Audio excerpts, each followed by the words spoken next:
What is the situation currently? Good afternoon, Akisa. The sixth hour, this is the sixth hour of this standoff that began all the way from 8 a.m., whereby about 30 kilometers towards this end and over 17 kilometers on this other end is a chain of vehicles unable to move. Transporters have been stranded, passengers have been stranded, police officers are on the ground trying to save the situation, or rather assess the situation of what exactly has been taking place here. Now, to understand the full story of what exactly has been going on, this story is generating itself from the 8th of February, when a truck carrying charcoal was burnt in Kitui, and the owner of that truck comes from this place, according to what we have gathered. Now, it is for that reason that residents in this area have staged a protest. They have deflated most of the vehicles you see on this end. I know you are not able to actually see the entire stretch of just how many vehicles are stranded here, but we are in Limuru, at the heart of Limuru, and from the time we were coming here, we had problems accessing this area all the way from Westland. So this traffic that is stretching all the way close to the CBD, and just to give you a background of that history, it is now emerging that ever since the Kitui County government outlawed the trade of charcoal, there was a truck that was set ablaze by residents there, and now those who are here are accusing the county government of conspiring with those who burnt that truck. What they are saying is that they are waiting for the deputy president or the president to address them personally about how they move forward from here. We have also been able to speak to passengers who have been stranded following this standoff that is now in its sixth hour. And they say they wonder why police are also seemingly helpless in this situation.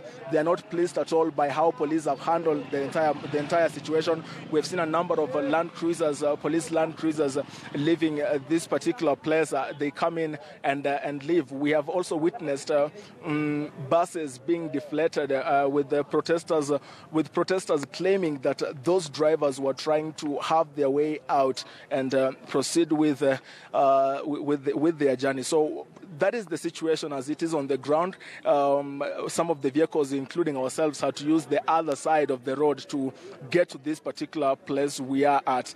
We understand that they say they are not going to. We understand that they say we see police coming in, and we see this looks like it's going to be a confrontation. It looks like we are getting into those scenes of tear gas and police confrontations anytime from now. It's getting ugly right now, as you can see.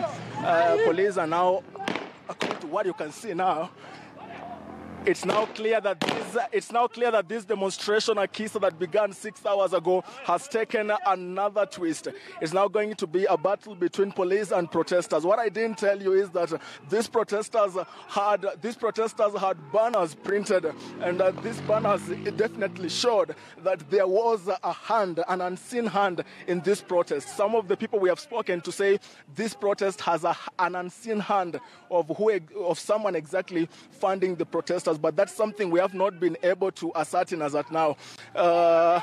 Just to remind you again, these are pictures we are bringing you of the current situation as it is. 6 hours later, police are now on the ground making use of the force they can to try and ensure that probably these travelers are able to get from this scene as it is, since they have been here since 8 in the morning.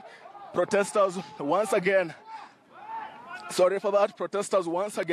taking issue with the burning of charcoal, a truck that was carrying charcoal in Kitui. One will want to understand, Akisa, what I'm telling you, those are the headlines. But then, here is the bottom line.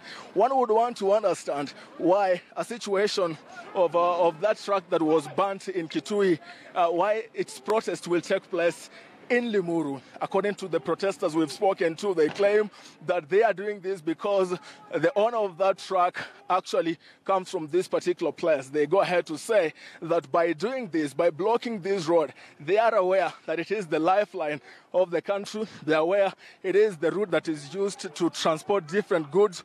Look at this tire. If you can just give us this shot. This climax coach might not be able to move from here. Its tire was deflated a while ago while we were on the scene. That other personal vehicle. All these vehicles, most of them have had their tires deflated.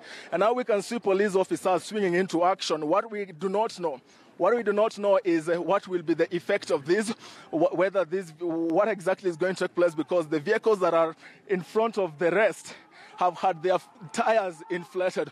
I don't know how much we move into this action. Okay, that was close. Now, I don't know how much we do this, but it's now clear that this protest has taken a different twist. It's now clear that police have chosen to come into force and ensure that they settle this matter once and for all. They wanted the deputy president to speak. Those are the protesters. We don't know whether the deputy president is going to speak, given that we understand that a member of parliament was just away from the scene when he tried settling them. The commissioner also was sent away. So now police have had to use tear gas. They have to use any other means they can to ensure that they settle this matter as fast as it can take.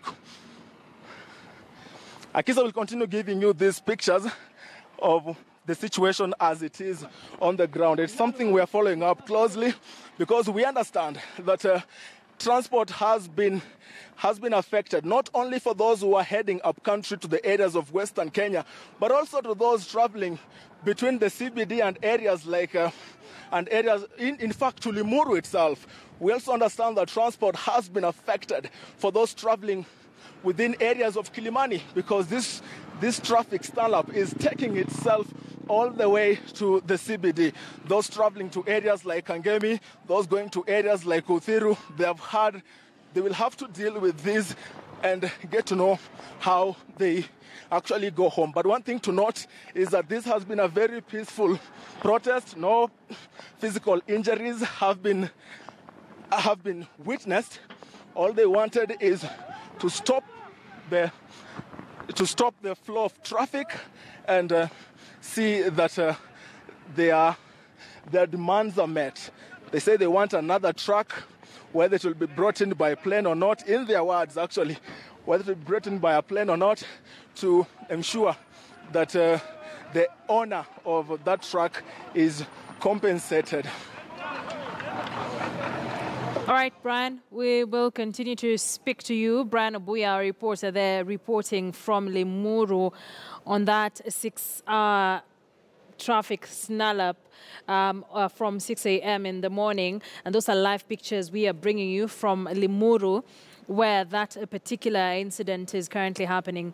Police currently in running battles with the demonstrators who deflated the tires of a number of vehicles just to try and interrupt the flow of traffic. Definitely successful for them. But of course, police officers have arrived at the scene and currently just trying to ensure that traffic will flow freely, and those that the tires have been deflated, we'll see whether they can get help for them. Brian Obuya continues to report from that scene.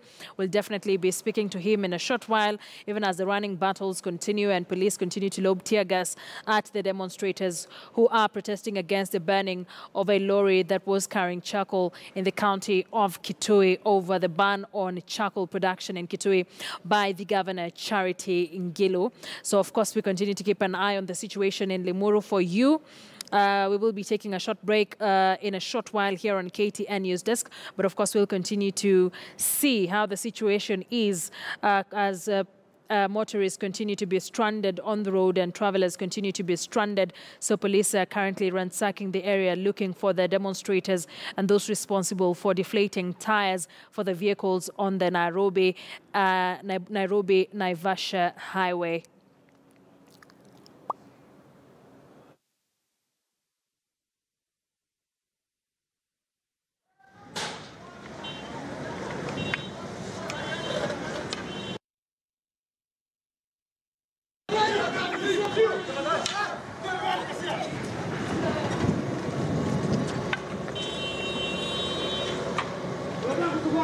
Yes.